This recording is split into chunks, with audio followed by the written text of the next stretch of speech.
Hello everyone, today let's talk about the Moabite stone, otherwise called the Mesha stele. And if you checked my last video, if you watched it, we were talking about fairy tales. You know the way skeptics say that the Bible is just a bunch of fairy tales? Well, what are fairy tales? A fairy tale is a children's story about magical and imaginary beings and lands. So the keyword here is that the beings are magical and the lands are also magical. They are imaginary. They do not exist. So is this what the Bible is really about? Is it a bunch of fairy stories and imaginary locations? Well, let's talk about the Mesha stele.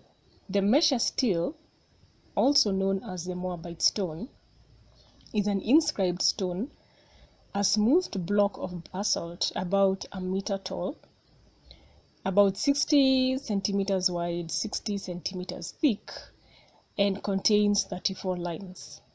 It was found by a gentleman called Frederick Augustus Klein, who was a missionary, and it was found at a place called Diban, which is in Jordan, the country Jordan. Now, Frederick Augustus Klein was led to this stone by a local Bedouin, although neither of them could read the text. The Moabite stone is written in the first person, the speaker being Mesha, who was the king of Moab. Now, what happened with the Mesha stele is that it was broken. After it was found, it was broken into dozens of pieces and scattered among the Bedouin. There's a story there that has to do with all how it was broken and whatnot and the politics behind it. But the short of it is that it was broken into dozens of pieces, but then these fragments were recovered and later reconstructed, comprising only 2/3 of the original Moabite stone. Now, the interesting thing about this Moabite stone or this Mesha stele is that what has been written in this Moabite stone parallels an episode in the Bible's book of 2 Kings.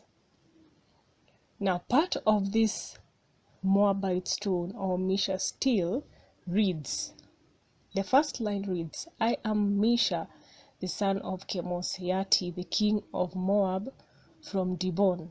My father was king over Moab for 30 years, and I was king after my father."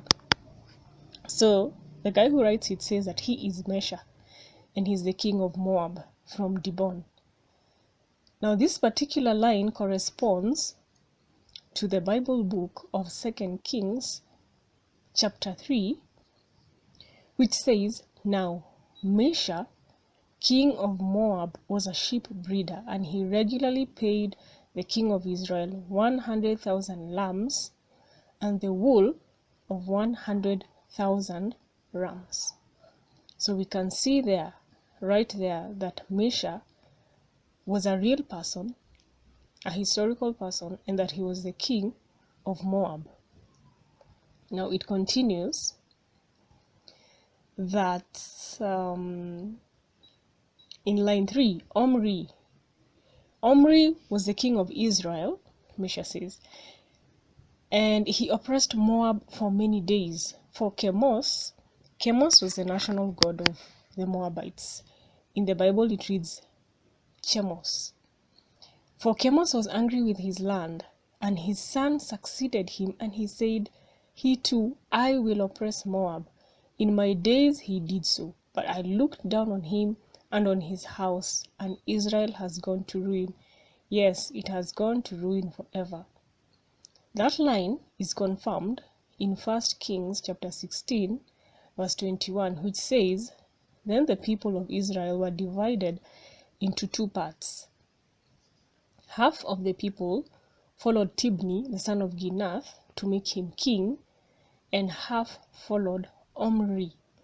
But the people who followed Omri prevailed over the people who followed Tibni.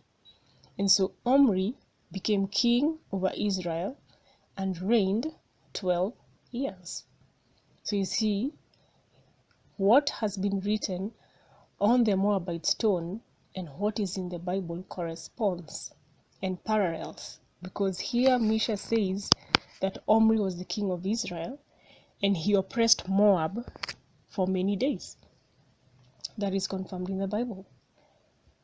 In the Mesha stele is also the mention of Yahweh, the God of Israel, and of course the creator of all mankind.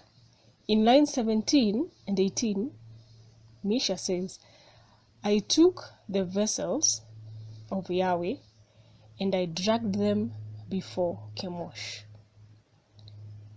Here's another proof that what is written in the Moabite stone corresponds to what is in the Bible. It says, in line 2, it is written in the Moabite stone, and in Kachor I made this high place for Chemosh, because he has delivered me from all kings, and because he has made me look down on all my enemies.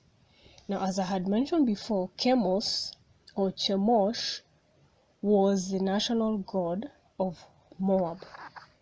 Chemosh was also seen as a fish god, and he was not only the national deity of the Moabites, but he was also the national deity of the Ammonites.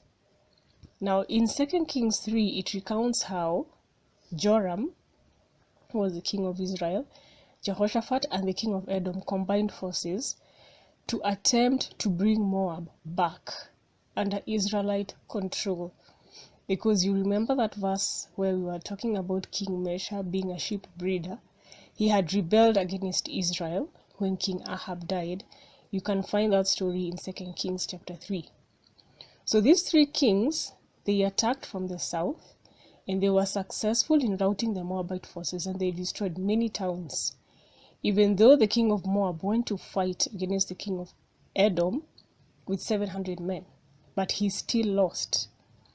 And so at that point, Mesha sacrificed his oldest son to his god Chemosh. So we are told in 2 Kings 3:27, then he took his eldest son, who would have reigned in his place, and offered him as a burnt offering upon the wall.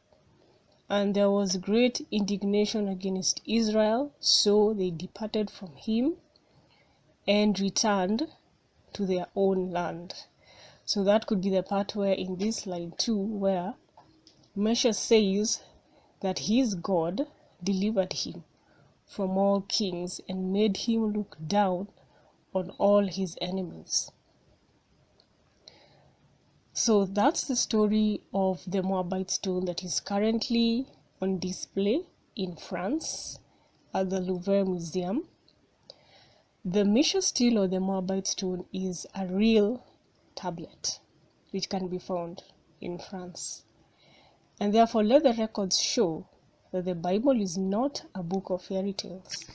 It's not a book of magical or imaginary beings or imaginary lands. Be blessed.